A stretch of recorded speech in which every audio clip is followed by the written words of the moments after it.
Okay, this video is going to be about the different types of solution we have when we work with equations. So the past, we have solved for x or a variable and we get one answer. So when you can solve and you get x equals an answer, well, that's one solution. So for example, if I were to solve this, again, steps are the same. I distribute and I get 6x plus 27 equals -5 minus 2x. I bring my variable terms to my left, so I'm going to add 2x to both sides, and I get 8x plus 27 equals -5. I'm going to subtract 27 on both sides to bring my constant term over, and I get 8x equals -32. When I divide by 8 on both sides, I get x equals -4. So that's one solution. So that means that x, when I plug x back in and get -4, it's going to give me the same thing on both sides. So there's only one value that x could be. So when you solve and you get an answer, x equals -4, that means there's only one solution for this equation, okay? Now, there's two other types. Let's take a look at that. So I solved the same way. I simplify both sides, so I'm going to simplify the left-hand side here, and I get 4x minus 9.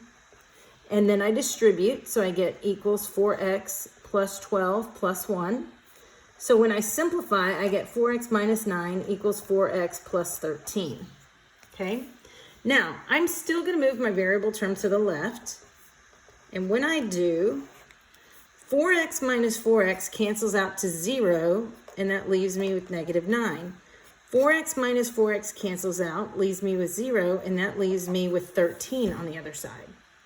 So now you don't have a variable, and now you got these numbers. So you have to ask yourself, does -9 equal 13? No, it does not. It does not equal each other, so there's no solution. And that's what a no solution means. No matter what number you plug in here, it will never be equal to each other. And this is the symbol we use for no solution.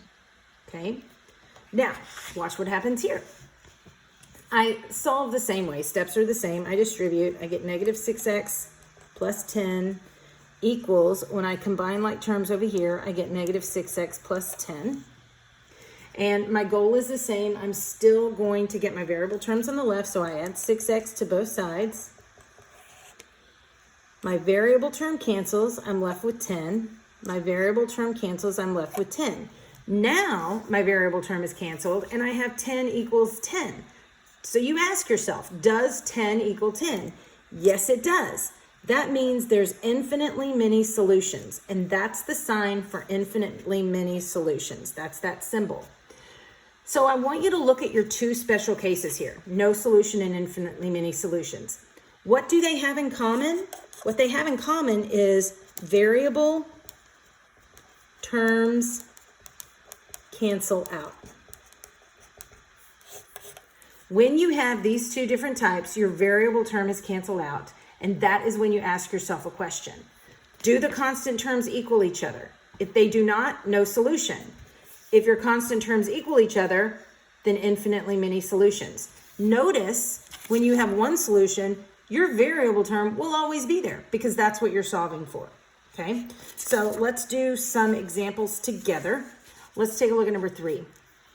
I solve the same way. I get 8, distribute that to -2a equals -2a plus 16. When I move my variable terms to the left, I add 2a to both sides. And look what happens. My constant term is 8, and it says 8 equals 16. That is not a true statement, therefore it is no solution. Okay? All right, let's take a look at number 9. I distribute, so I get 16r plus 10 minus 3 equals 16r minus 4 plus 11. Hopefully you guys are pausing this, doing it on your own, and then checking your answer with me. I think that would probably be best so you can check to make sure you're doing it correctly. So that's my first step. My second step is to combine like terms. So I get 16r plus 7 equals 16r plus 7. When I subtract 16r on both sides, my variable terms cancel out, and I'm left with 7 equals 7. Does 7 equal 7? Yes, it does. Infinitely many solutions, and that's what I would box. Let's take a look at number 11. Distribute 24k minus 9 equals, when I distribute, I get negative 42 plus 24k. I bring my variable term over to the left, so I subtract 24k on both sides. My variable terms cancel out, and I'm left with negative 9 equals negative 42. Do those equal each other? No, they do not, so there is no solution, and that's my answer, okay? All right, if you guys have questions, come see me.